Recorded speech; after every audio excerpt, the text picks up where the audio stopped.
Hello everyone, welcome back to the series of cyber security. This is the fifth session on chapter 5 endpoint device and mobile phone security. आज के इस session में हम बात करेंगे and device और mobile phone security के MCQs के बारे में। कुल मिला के 30 एमसीक्यू क्वेश्चंस होंगे जिसके बारे में हम इस सेशन में बात करने जा रहे हैं, जो कि चैप्टर 5 साइबर सिक्योरिटी सिलेबस से है। चलिए आगे बढ़ते हैं। सबसे पहला सवाल लेते हैं, which of the following is a common end point device? इनमें से कौन सा एंड पॉइंट डिवाइस है?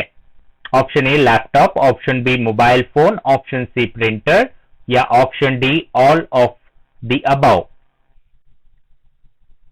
एंड पॉइंट देखा जाए तो सारे के सारे ही एंड पॉइंट है, लैपटॉप हो, मोबाइल फोन हो, प्रिंटर हो। ठीक है, तो इसका जो सही जवाब होगा वो ऑल ऑफ दीज आएगा। तो सही जवाब हो गया all of these.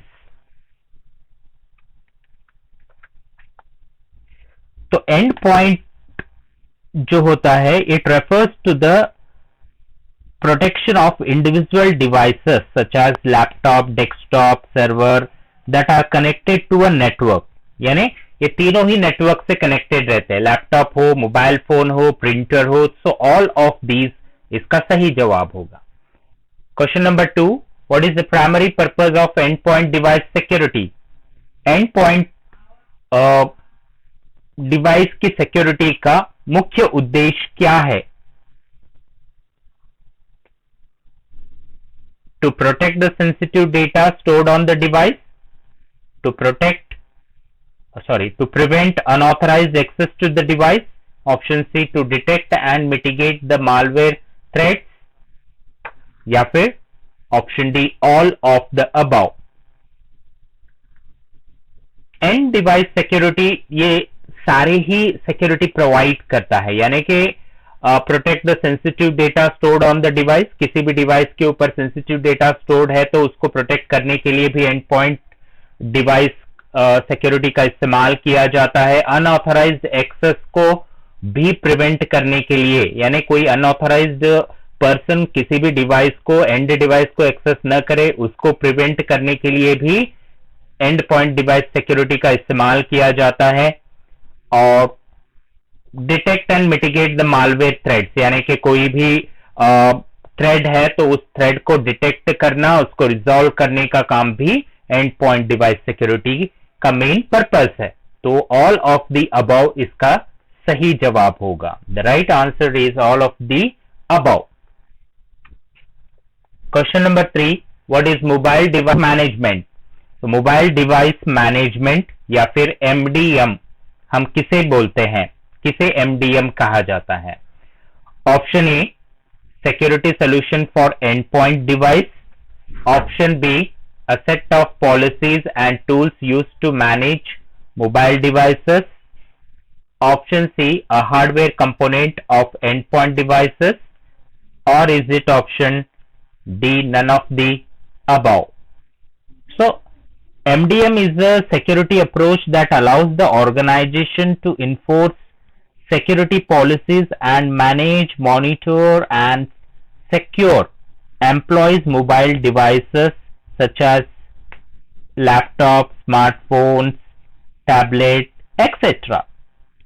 So this MDM enables the organization to safely adapt this strategy.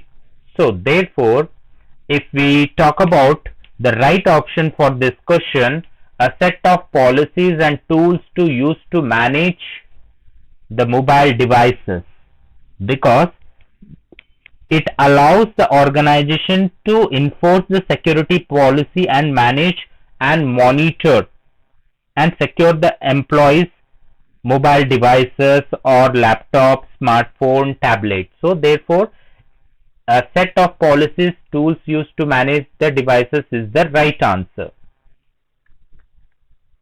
Question number 4, which of the following is a common mobile phone security measure? Option A strong passcode or biometric authentication, or option B remote data wipe in case of loss or theft? Option C, regular software updates, or is it the all of the above? So common mobile security measures, यानी कि mobile phone के सामान्य तौर पर संरक्षण करने के लिए, सिक्योरिटी प्रोवाइड करने के लिए इनमें से कौन से मेजर्स का इस्तेमाल किया जाता है? देखा जाए तो पासकोड या बायोमेट्रिक ऑथेंटिकेशन भी दिया जाता है। जैसे कि आप स्मार्टफोन इस्तेमाल करते हैं तो आप पैटर्न डाल सकते हैं या बायोमेट्रिक डाल सकते हैं, या फिर आप जो भी रेगुलर अपडेट्स आते हैं आपके मोबाइल सॉफ्टवेयर को अपडेट करने के लिए, उसका भी इस्तेमाल कर सकते हैं सिक्योरिटी मेजर्स के लिए, जिससे कि वुल्नरेबिलिटीज एंटर न हो या किसी भी प्रकार के जो मालवेयर है आपके डिवाइस में न आए, उसके लिए रेगुलर सॉफ्टवेयर अपडेट्स की भी जरूरत होती है। Remote data wipe in case of loss और थेफ्ट, आपका डिवाइस अगर से गुम जाता है या कोई चोरी कर लेता है तो रिमोट डेटा वाइपिंग से, यानी कि जो भी डेटा रिमोटली है, आपके डिवाइस के डेटा को आप रिमोटली क्या है रिमूव कर सकते हैं, जिसके वजह से आपका जो डेटा है वो सिक्योर रह सके। तो यहाँ पे जो कॉमन सिक्योरिटी मेजर्स है मोबाइल फोन के, वो ये तीनों भी हैं। तो सही जवाब होगा all of the above. Question number 5, what is the purpose of password policy? Password policy की बात करते हैं तो इसको हम सेट ऑफ रूल्स और गाइडलाइंस बोलते हैं, जो ऑर्गेनाइजेशन इंश्योर करता है सिक्योरिटी और इंटीग्रिटी के लिए। अपने एम्प्लॉयज या जो भी यूजर्स होते हैं उनके पासवर्ड के लिए ऑर्गेनाइजेशन ये पासवर्ड पॉलिसी को मेंटेन करता है। सो password policy is a set of rules, guidelines that implements by an organization to ensure the security and integrity of the password used by the employees or users. तो सही जवाब क्या होगा A, B, C, D में से? Ensure that all password are stored securely, or option B, restrict access to the system for unauthorized user, or option C, to enforce strong password practices for enhanced security, or is it D, to prevent users from changing their password too frequently? तो सही जवाब है enforce the strong password practices for enhanced security, क्योंकि set of rules guidelines होते हैं, ये organisation implement इसलिए करता है कि जो भी पासवर्ड है वो सिक्योर रहे और जो भी एम्प्लॉय यूजर इसका इस्तेमाल करते हैं वो प्रैक्टिसेस जो है वो सिक्योर भी रहे और सिक्योरिटी इनहैंसमेंट भी हो। तो इसीलिए to enforce strong password practices for enhanced security is the purpose of the password policy. Question number 6, what is the purpose of security patch management? So security patch management का उद्देश्य क्या है, पर्पस क्या है? Option A, to update the software with new features. Option B, to improve the software performance. Option C, to fix the vulnerabilities and protect against threats. Or option D, to add new functionalities to the software. यानी security patch management किस लिए इस्तेमाल करते हैं? Software को update करने के लिए और नए फीचर्स ऐड करने के लिए, या सॉफ्टवेयर के परफॉर्मेंस को इंप्रूव करने के लिए, या किसी भी प्रकार के वुल्नरेबिलिटीज को फिक्स करने के लिए और थ्रेट से प्रोटेक्ट करने के लिए, या फिर नए फंक्शनैलिटीज सॉफ्टवेयर में ऐड करने के लिए। किसके लिए सिक्योरिटी पैच मैनेजमेंट इस्तेमाल किया जाता है? तो इसका जो सही जवाब है to fix the vulnerabilities and protect against threat, threat से प्रोटेक्ट करने के लिए जो भी वुल्नरेबिलिटीज है उनको फिक्स करने के लिए सिक्योरिटी पैच मैनेजमेंट इस्तेमाल किया जाता है। So security patch management is the process of identifying, acquiring, testing and deploying the updates और patches to the software, application और operating system and network infrastructure to address the vulnerabilities and mitigate the security risk. So therefore, to fix the vulnerabilities and protect against the threat is the purpose of security patch management. Next question, which of the following is a common vulnerability that security patch management aims to address? Option A, slow software performance. Option B, outdated user interface. Option C, software crashes. Option D, code vulnerability that can be exploited by hackers. Common vulnerability security patch management aims to address, यानी इसमें से जो security patch management है वो किसे address करता है, किस प्रकार के वुलनरेबिलिटी को एड्रेस करता है? ए, बी, सी, डी में किसे एड्रेस करता है? तो सही जवाब है option D, code vulnerability that can be exploited by hackers.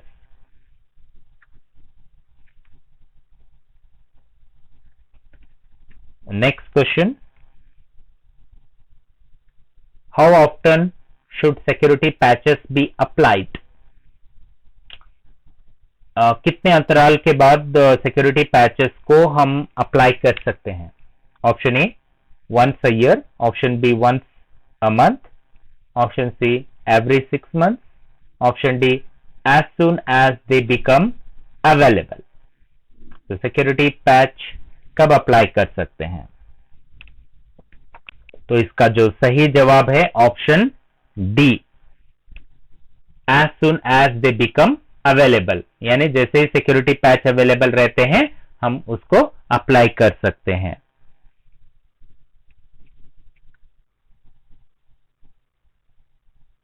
Question number 9, which of the following is a benefit of data backup?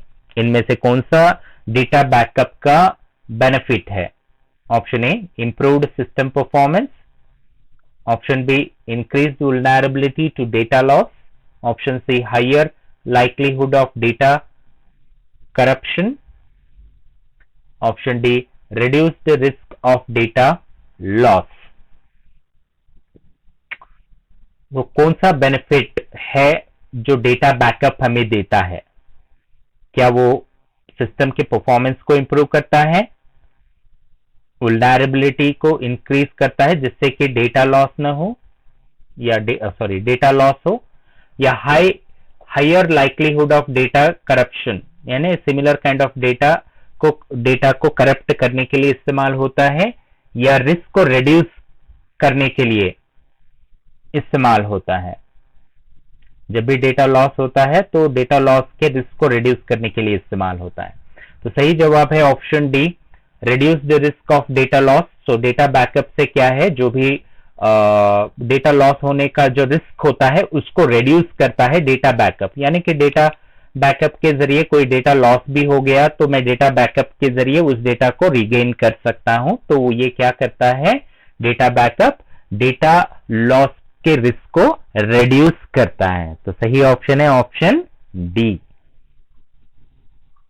अगला सवाल, question number 10, what is the purpose of data backup? देखिए दोबारा से data backup का ही सवाल है. Data backup का purpose क्या है?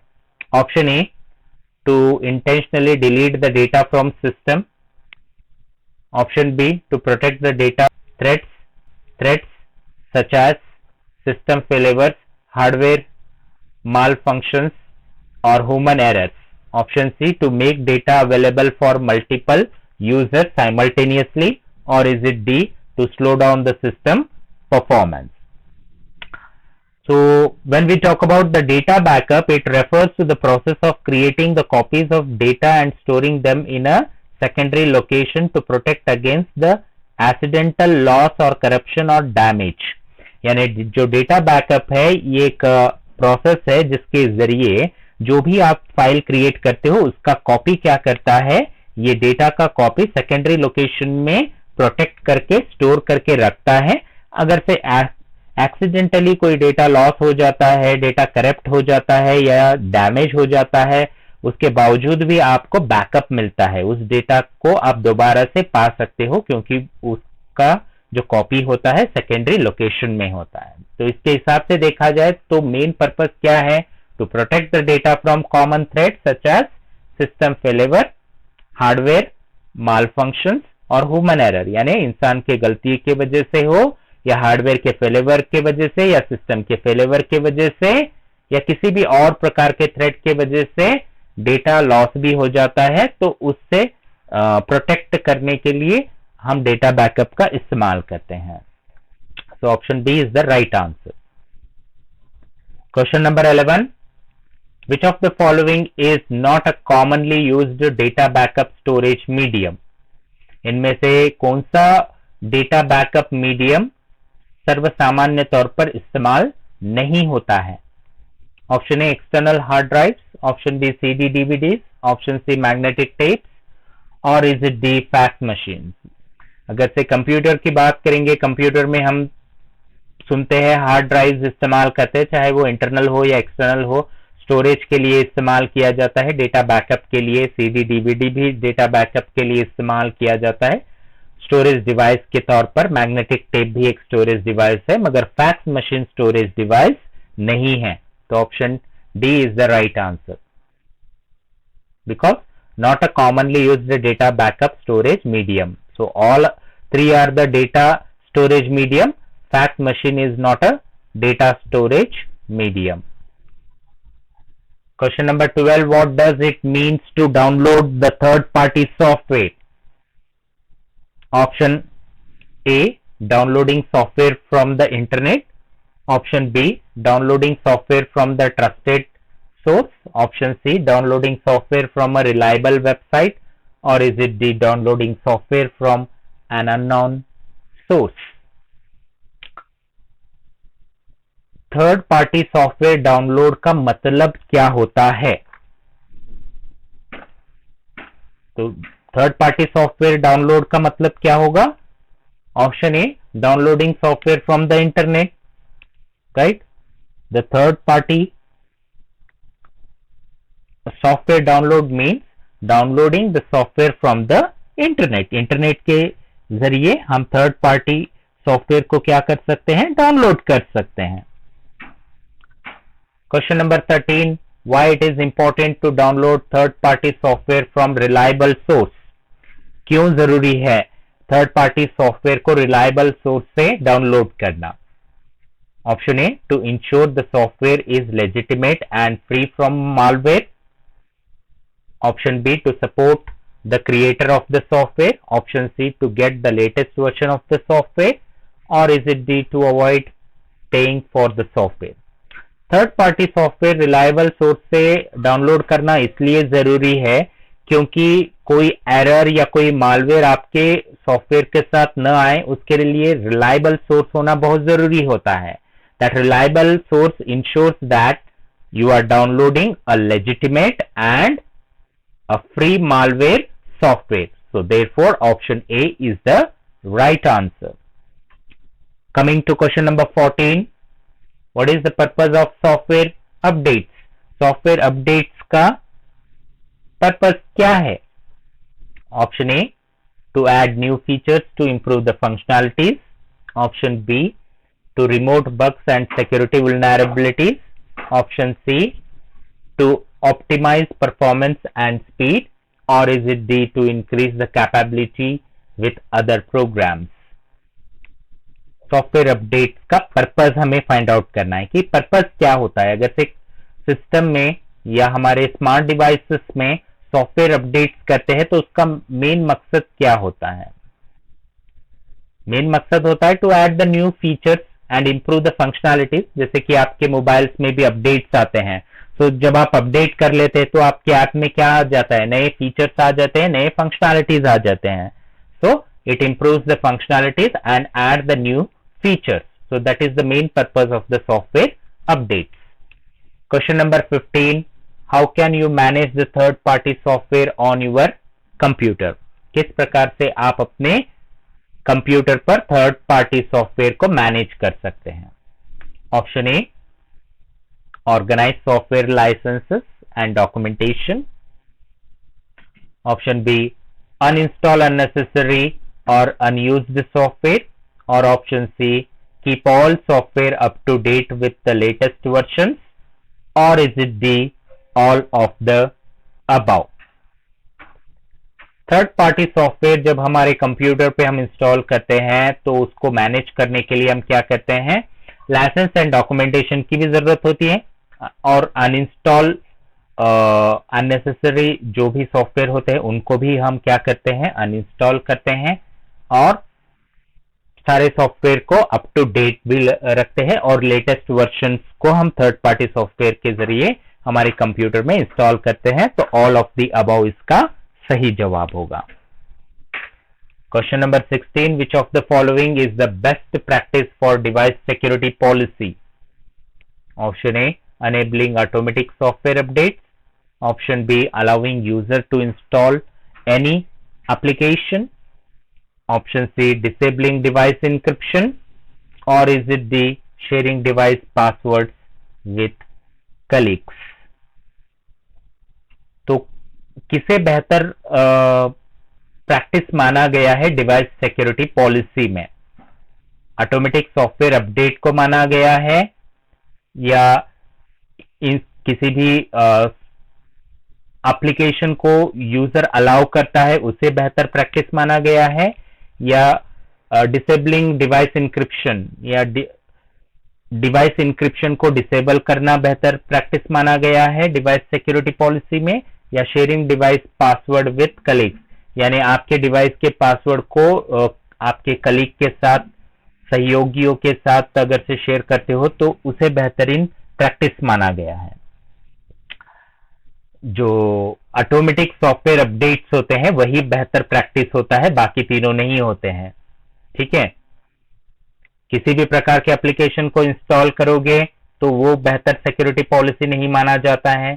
डिवाइस इंक्रिप्शन को आप डिसेबल करोगे, क्योंकि अनेबल करना है, डिसेबल करोगे तो इंक्रिप्शन नहीं होगा, यानी आपके डेटा को इंक्रिप्टेड फॉर्म में ट्रांसफर नहीं किया जाएगा, तो वो भी सिक्योरिटी इशू होता है। और आप पासवर्ड आपके कलीग के साथ तो शेयर कर ही नहीं सकते, करेंगे तो सिक्योरिटी कहां से होगा, वो भी नहीं होगा। सो ऑप्शन ए इसका सही जवाब है। Enabling automatic software update is the best practice for device security policy. Question number 17, what is the purpose of device encryption in a security policy? Option A, to prevent unauthorized access to data on a device. Option B, to allow the users to easily transfer the data between devices.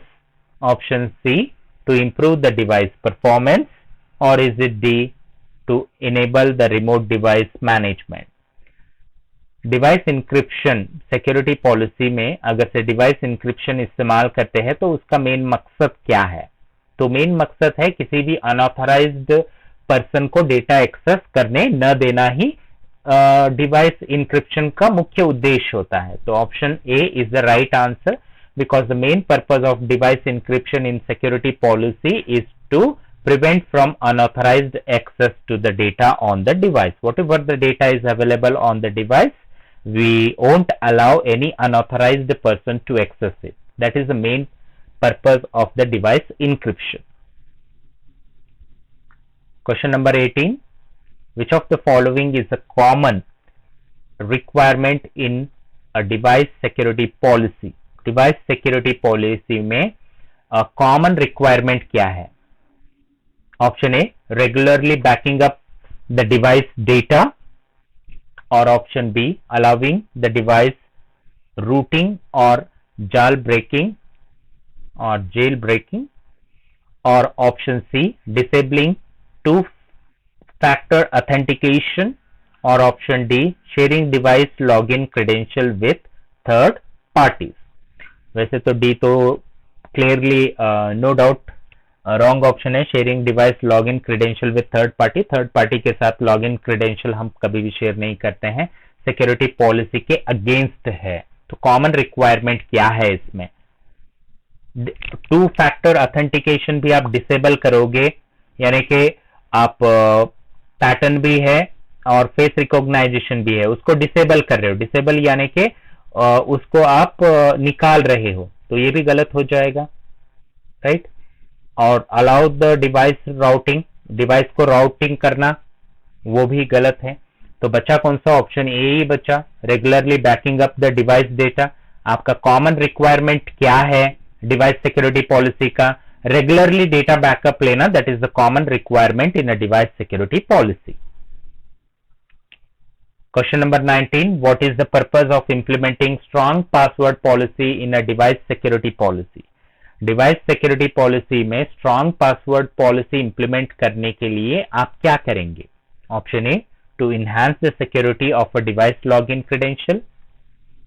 Option B, to make it easier for user to remember their password. Or option C, to allow the user to share login credential with colleagues. Option D, to disable the password complexity requirement. So strong password policy implement करने के लिए device security policy में हम लोग क्या करते हैं? उसका मुख्य उद्देश्य क्या है? Security provide करना, to enhance the security of a device login credential. जो भी user name password login credentials होते हैं उसको उसके सिक्योरिटी को इनहैंस करना, वही स्ट्रॉन्ग पासवर्ड पॉलिसी का एक मुख्य उद्देश्य होता है. Question number 20. फिशिंग किसे कहते हैं? What is phishing? Option A, the act of hacking into computer network और system. Option B, the use of computer viruses to steal personal information. Option C, the act of tricking individual into revealing sensitive information through fake emails or websites. Option D, the act of intercepting and reading online communications. Fishing हम किसे बोलते हैं? Computer network या system को hack करना, या virus या personal data को स्टील करना, चुराना, या फिर इंडिविजुअल जो सेंसिटिव इंफॉर्मेशन होते हैं इंडिविजुअल्स के, उसको फेक ईमेल्स या वेबसाइट के जरिए ट्रैक करना, या फिर ऑनलाइन कम्युनिकेशन के जरिए इंटरसेप्ट या रीडिंग करने को हम फिशिंग बोलते हैं. किसे बोलते हैं? ऑप्शन सी इसका सही जवाब है. The act of tricking the individual into revealing the sensitive information through fake emails website. यानी फेक ईमेल आता है, कुछ इनाम आपने जीता है बोल के भेजते हैं, तो आपको कुछ जानकारी वो लोग पूछते हैं, तो आप क्या करते हैं? वो जानकारी उनके साथ साझा करते हैं, तो उसको हम क्या बोलते हैं? फिशिंग बोलते हैं. ठीक है, तो सही जवाब है option C. Question number 21. What is the purpose of regularly updating software and devices? मुख्य उद्देश्य क्या है अगर से आप निरंतर अपने सॉफ्टवेयर को या डिवाइस को अपडेट करते हैं, तो उसका मुख्य उद्देश्य क्या है, किस लिए ये काम करते हैं? Option A, to improve the system performance and functionality. Option B, to keep the system protected against newly discovered vulnerabilities. Option C, it allows the user to access new features and capabilities. Option D, to prevent unauthorized access to a system and data.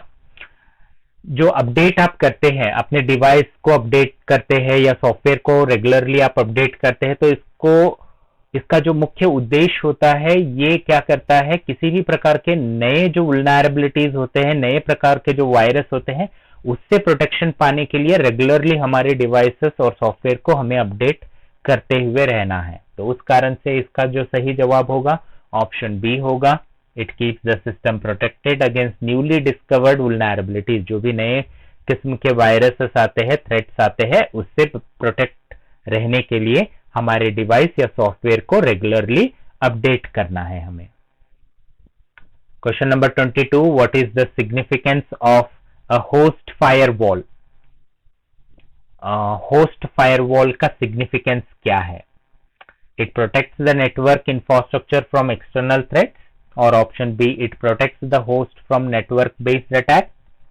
Or is it option C, it prevents the unauthorized access to the host? Or option D, all of the above. तो host firewall क्या काम करता है? उसका इस्तेमाल किस लिए करते हैं? नेटवर्क इंफ्रास्ट्रक्चर को प्रोटेक्ट करने के लिए एक्सटर्नल थ्रेट से, फायरवॉल का इस्तेमाल होता है, और साथ ही साथ किसी भी नेटवर्क बेस्ड अटैक को भी प्रोटेक्ट करने के लिए फायरवॉल का इस्तेमाल होता है, और वो अनऑथराइज्ड एक्सेस को होस्ट को अनऑथराइज्ड पर्सन के द्वारा एक्सेस करने को अलाउ भी नहीं करता है। यानी ये तीनों के तीनों काम करता है, उसलिए ऑल ऑफ द अबव इसका सही जवाब होगा। Question number 23, what is the significance of antivirus software? Antivirus software का इस्तेमाल किस लिए हम करते हैं? Option A, it protects the host from malware and viruses. Option B, it detects and removes the malicious software. Option C, it prevents the unauthorised access to the host. देखिए, जब antivirus software हम install करते हैं तो main मकसद antivirus का किसी भी वायरसेस को हमारे सिस्टम में आने से रोकने के लिए इसका इस्तेमाल होता है, यानी option A, from malware and viruses. और साथ ही साथ ऑलरेडी कोई वायरस या मालवेयर हमारे सिस्टम में आ चुका है तो उसको डिटेक्ट और रिमूव करने के लिए भी इसका इस्तेमाल किया जाता है, और साथ ही साथ कोई अनऑथराइज्ड तरीके से हमारे सिस्टम के डेटा को चुराना चाहता है तो उसको प्रिवेंट करने के लिए भी इसका इस्तेमाल किया जाता है होस्ट सिस्टम्स में। तो तीनों के तीनों सही हैं, तो ऑप्शन डी इसका सही जवाब होगा।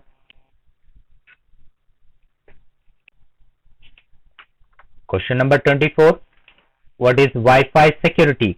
वाईफाई सिक्योरिटी क्या है? किसे वाईफाई सिक्योरिटी कहा जाता है? Option A, it refers to the ease of connecting a Wi-Fi network. Option B, it refers to the protection of Wi-Fi network from unauthorized access. Option C, it refers to the range of Wi-Fi network, or is it D, it refers to the speed of Wi-Fi network?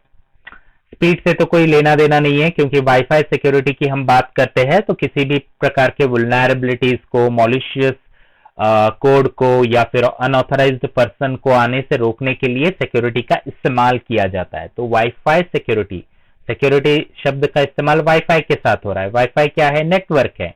तो ये network क्या करता है? It protects from unauthorized access. तो option B इसका सही जवाब होगा। क्वेश्चन नंबर 25, कुल मिला के 30 क्वेश्चन है, 25वां क्वेश्चन है आपके सामने। What is Wi-Fi security important? Wi-Fi security किस लिए जरूरी है? Option A, to prevent the hackers from stealing personal and sensitive information. Option D, to ensure a stable and reliable connection. Option C, to increase the speed of Wi-Fi network, or is it D, to connect multiple devices simultaneously? Wi-Fi security किस लिए जरूरी है? देखिए, reliable connection के लिए तो security इस्तेमाल नहीं होता है, ना ही स्पीड को इंक्रीज करने के लिए वाईफाई सिक्योरिटी इस्तेमाल होता है, ना ही मल्टीपल डिवाइसेस को साइमल्टेनियसली कनेक्ट करने के लिए। वाईफाई सिक्योरिटी इस्तेमाल होता है तो हैकर्स को आपके सिस्टम के पर्सनल डेटा को चुराने से बचाने के लिए वाईफाई सिक्योरिटी का इस्तेमाल होता है, to prevent the hackers from stealing personal and sensitive information. Question number 26, Which of the following is not a common Wi-Fi security protocol? इनमें से हमें यह पता करना है कि Wi-Fi security protocol कौन सा नहीं है। ऑप्शन ए, WPA नहीं है, या ऑप्शन बी, WEP नहीं है, या ऑप्शन सी, SSL नहीं है, या ऑप्शन डी, WPA2 नहीं है। तो सही जवाब है SSL। तो ये लेयर है,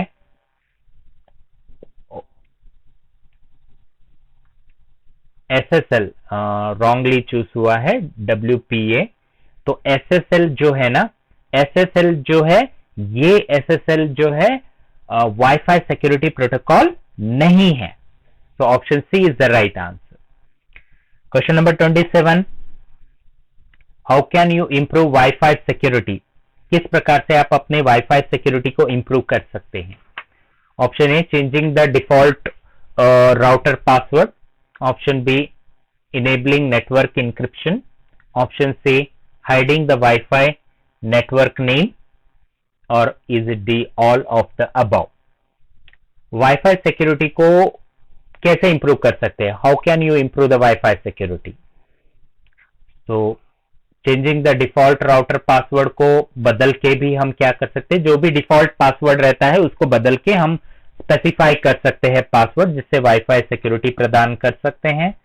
नेटवर्क इंक्रिप्शन को एनेबल करके और वाईफाई नेटवर्क के नेम को हाइड करके भी हम वाईफाई सिक्योरिटी को इंप्रूव कर सकते हैं. So all of the above इसका सही जवाब होगा.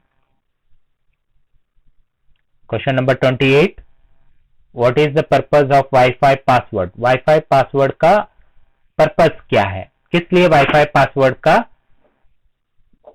इस्तेमाल करते हैं? Option A, to limit the number of devices that can connect to the network. Option B, to secure the data transmitted over the network. Option C, to control the speed of the wifi network. और option D, to prevent wifi interference. देखिए, interference के लिए, speed के लिए, ये दो कामों के लिए तो इस्तेमाल होता नहीं है. बचे ऑप्शन ए और B. Limited number of devices that can connect to the network, यानी वाईफाई पासवर्ड क्या है? लिमिटेड लोगों को कनेक्ट करने के लिए वाईफाई से इस्तेमाल किया जाता है, या डेटा ट्रांसमिट जो करते हैं नेटवर्क के ऊपर, उस डेटा को सिक्योरिटी देने के लिए वाईफाई पासवर्ड का इस्तेमाल किया जाता है. ये दो में से एक ऑप्शन सही होगा. सो ऑप्शन बी सही है. To secure the data transmitted over the network, जो भी डेटा ट्रांसमिट होता है नेटवर्क के ऊपर, उसको सिक्योरिटी प्रदान करने के लिए वाईफाई पासवर्ड का इस्तेमाल किया जाता है. Question number 29. When configuring access control, what is the principle of least privilege? Option A, giving user access only to the resource they need to perform their job functions. Option B, granting the user unrestricted access to all resources. Option C, assigning the same level of access to all users. Or option D, only granting access to administrator. So configure access control जब हम देते हैं तो वो list privilege, किसके लिए list privilege होता है? Giving user access only and they need to perform their jobs functions. So option A is the right answer. सो इस सेशन का आखिरी सवाल है question number 13. Which of the following is an example of two factor authentication? So किसे two factor authentication का एक उदाहरण माना गया है इनमें से? Option A, using a password and a PIN. Option B, using a password and security question. Option C, using a fingerprint and retina scan. और is it D, using a user name and password? कौन सा सही माना गया है? Using a password and a PIN is an example of two-factor authentication. So this is the end of this session. I hope you understood all these MCQs. So this is the end of this cyber security MCQ series. So we have covered all the 5 chapters in these 5 sessions. Apart from these 5 sessions, we will be having more questions on this cyber security in upcoming videos. So thank you for watching. Like, share and subscribe.